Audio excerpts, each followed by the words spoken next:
Friends, welcome back to my channel knowledgeable brain. और आज हम डिस्कस करने वाले हैं W.B. ईट्स की पोएम लापूस लाजुलाई के बारे में।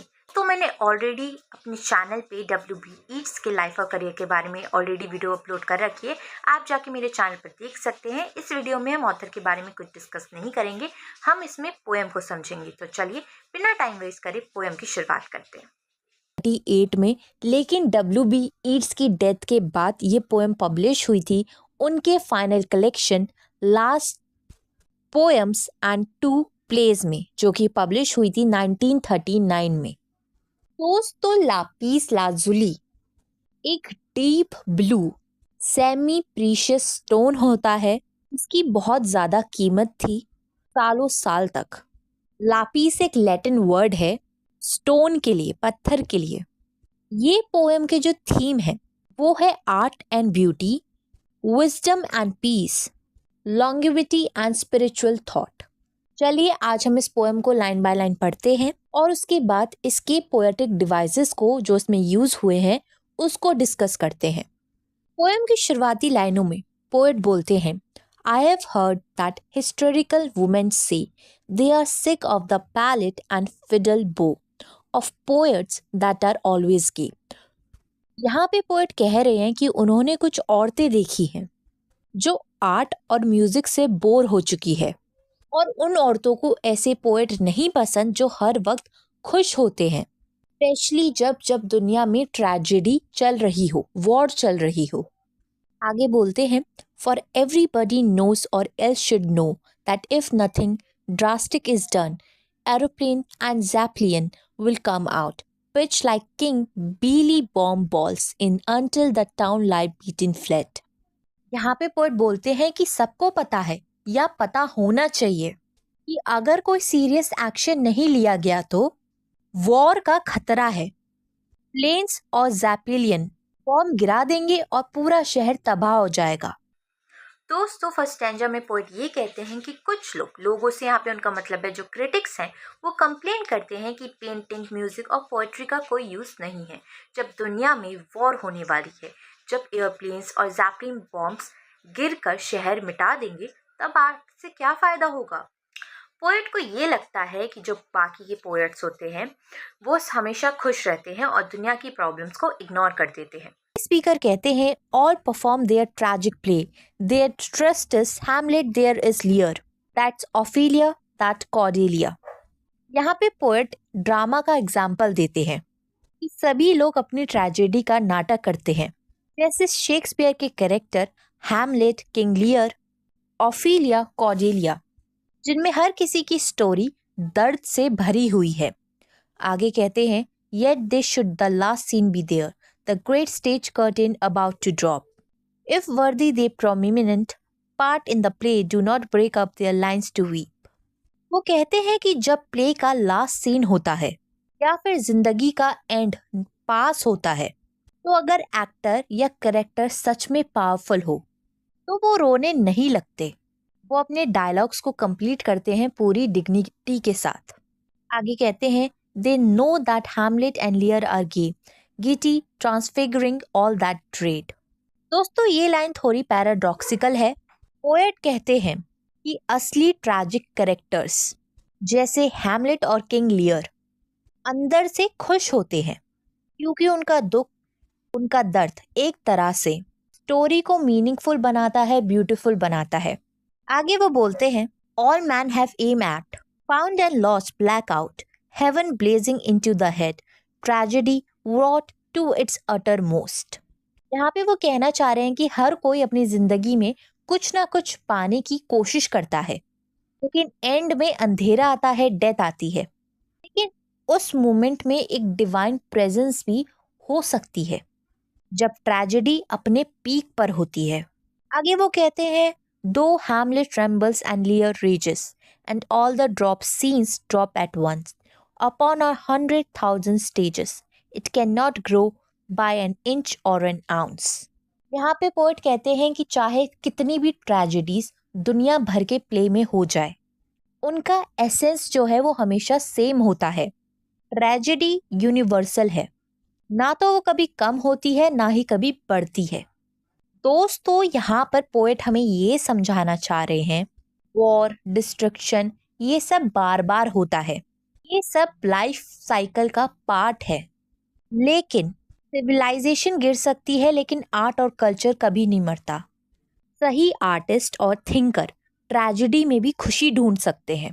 हर चीज टूटती है और फिर से बनती है और बनाने वाला हमेशा खुश होता है। जैसे कि पोएम की शुरुआत हुई थी कि कुछ औरतें हैं जो कि बोर हो चुकी हैं आर्ट और म्यूजिक से, तो पोएट बता रहे हैं कि हर चीज दुनिया में तबाह हो सकती है, बन सकती है, मिट सकती है, लेकिन जो आर्ट और कल्चर है वो हमेशा जिंदा रहता है। दोस्तों सेकंड स्टेंजा में पोएट शेक्सपियर के ट्रेजिक कैरेक्टर्स का एग्जाम्पल देते हैं, जैसे हैमलेट, लियर, ओफेलिया और कॉर्डेलिया। ये सब ट्रैजिक प्लेस में अपना रोल को पूरा करते हैं, चाहे एंड कितना भी दुख भरा हो। वो एक्टिंग के बीच में रोने नहीं लगते हैं, अपना पार्ट ब्रेक नहीं करते हैं। ईट्स का ये कहना है कि ट्रेजेडी भी एक आर्ट है, जिसमें एक हिडन जॉय होता है जो दुख को हायर ब्यूटी में बदल देता है। ये वो बोलते हैं, ऑन देयर ओन फीट दे केम, और and ship boat, camel back, horse back, S back, mule back, old civilization put to the sword, then they and their wisdom went to rack। Poet यहाँ पर बताते हैं कि कैसे लोग पुरानी सभ्यता बनाकर आए हैं, घोड़े, ऊंट और जहाज से, लेकिन समय के साथ उनकी सभ्यता, उनका ज्ञान बर्बाद हो चुका है। आगे वो बोलते हैं, नो हैंडी वर्क ऑफ कैरिमिशस who handled marble as if it were bronze made derripers that seemed to rise when sea wind swept the corner stands। कैलिम्यूशस एक लेजेंडरी स्कल्पटर था जो मार्बल को ब्रॉन्ज जैसा शेप कर देता था। उसकी बनाई हुई हर चीज नेचुरल लगती थी, जैसे कि कपड़े हवा में उड़ रहे हो, लेकिन अब वो क्रिएशन नहीं बची। आगे वो कहते हैं, his long lamp chimney shaped like a stem of a slender palm stood by a day। All things fall and are built again, and those that build them again are gay। यहाँ पे poet कहते हैं कि एक beautiful lamp भी एक दिन में गिर गया, यानी कि दुनिया में कुछ भी परमानेंट नहीं है। सब कुछ गिर जाता है लेकिन फिर से लोग उसको बना लेते हैं, और जो लोग उसे फिर से बनाते हैं या कुछ बनाते हैं वो लोग बहुत खुश होते हैं। थर्ड स्टेंजा में पोएट ये कहते हैं कि हिस्ट्री के जितने भी सिविलाइजेशन बसे हैं उन्होंने हमेशा राइज और फॉल किया है, चाहे वो लोग कहीं से भी बैठकर या फिर कहीं जगह से भी आए हों। उन लोगों ने कभी जीत भी देखी है, कभी हार भी देखी है। वो कहते हैं जो आर्टिस्ट थे, जो उन्होंने क्रिएट किया था, वो सब तबाह हो गया। उनका ये मानना है कि हर डिस्ट्रक्शन के बाद एक नया क्रिएशन होता है। आगे पोएट कहते हैं, two china man behind them are third are carved in lapis lazuli, over them flies a long leg bird, a symbol of longevity.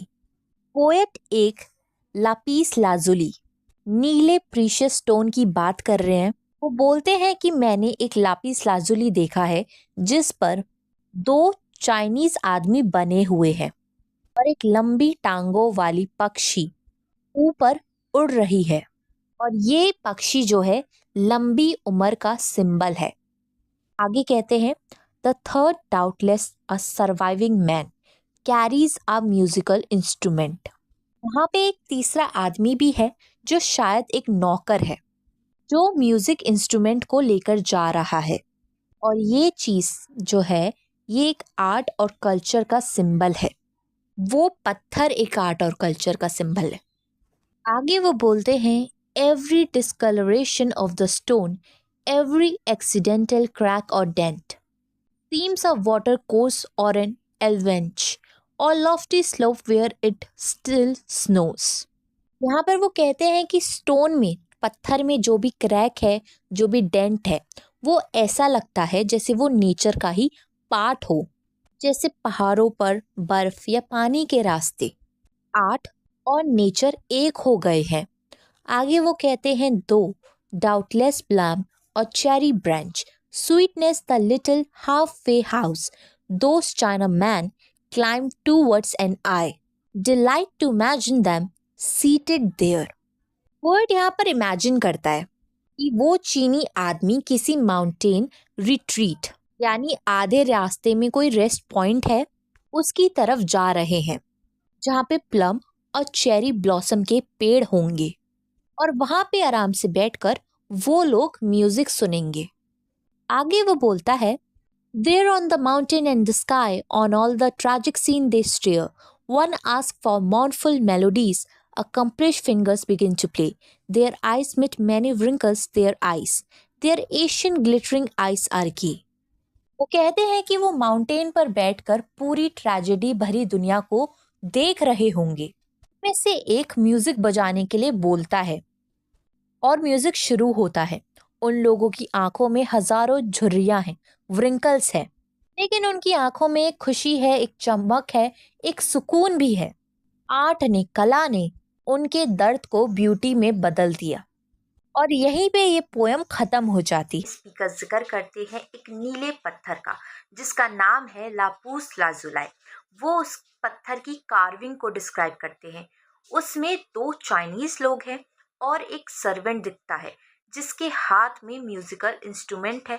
ऊपर एक बर्ड उड़ रही है जो लॉन्ग लाइफ का सिंबल होती है। स्टोन के जो क्रैक्स हैं वो स्नो और माउंटेन्स के स्लोप जैसे लगते हैं। पोएट इमेजिन करते हैं कि वो चाइनीज लोग एक माउंटेन चढ़ रहे हैं और हाफ वे हाउस तक जा रहे हैं जहाँ चेरी और प्लम ब्लॉसम्स हैं। वो वहाँ बैठ के ट्रेजेडी को देखते हैं, एक मॉर्नफुल मेलोडी बजाते हैं अपने इंस्ट्रूमेंट से और उनके व्रिंकल्ड फेसेस यानी कि वो जो लोग हैं वो थोड़े बूढ़े हैं। उनके जो फेसेस हैं उनके बीच में जो उनकी जो आइज़ है वो काफ़ी ज़्यादा शाइन करती है, जो एशियन ग्लिटरिंग आइज जो ट्रेजेडी के बीच भी काम और जॉयफुल है। दोस्तों ओवरऑल इस पोएम में ईट्स का ये कहना है कि वॉर और डिस्ट्रक्शन हमेशा चलती रहेगी, सिविलाइजेशन फॉल और राइज करता रहेगा, लेकिन जो इंसान के पास उसकी आर्ट, उसकी क्रिएटिविटी है वो उसको एक अलग विजडम देती है। पोएट का ये मानना है कि जो एक रियल आर्टिस्ट होता है वो ट्रेजेडी को कभी भी इग्नोर नहीं करता, बल्कि वो ट्रेजेडी के अंदर भी एक हिडन जॉय और ब्यूटी को ढूंढ लेता है। अब बात करते हैं इसके पोएटिक डिवाइसेस की। दोस्तों इसमें इमेजरी का यूज किया गया है, जैसे कि example every discolouration, every accidental crack, कि ये स्टोन के हर क्रैक को नेचर से कंपेयर कर रही है।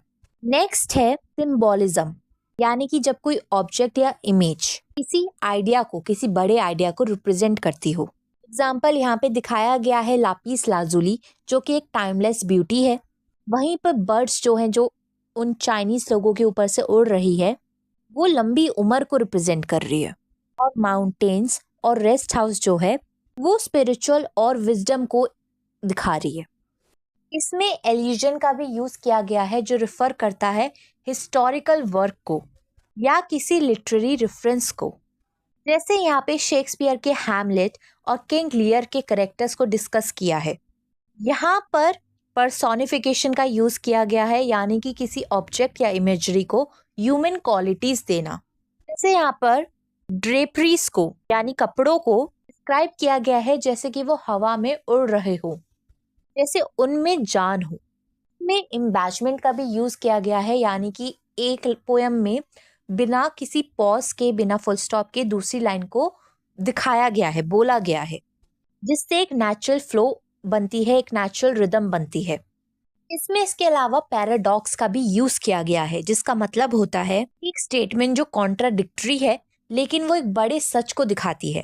जैसे कि यहाँ पे पोएट ने बताया है कि जो ट्रैजिक कैरेक्टर्स थे शेक्सपियर के वो अंदर ही अंदर खुश थे, क्योंकि उनकी कहानी की वजह से एक ब्यूटीफुल और एक मीनिंगफुल स्टोरी बन पा रही थी। दोस्तों आई होप आपको ये वीडियो समझ में आ गई हो, ये पोएम समझ में आ गई हो। और वीडियोस देखने के लिए चैनल को लाइक करें, शेयर करें और सब्सक्राइब करना ना भूलें। अगली बार फिर मिलेंगे एक और नई वीडियो के साथ। Thank you for watching this video. और अगर आपको इंग्लिश लिटरेचर या सोशल साइंस में कोई और वीडियो चाहिए तो कमेंट सेक्शन में मुझे लिख के ज़रूर बताइएगा। Thank you for watching this video. Bye bye.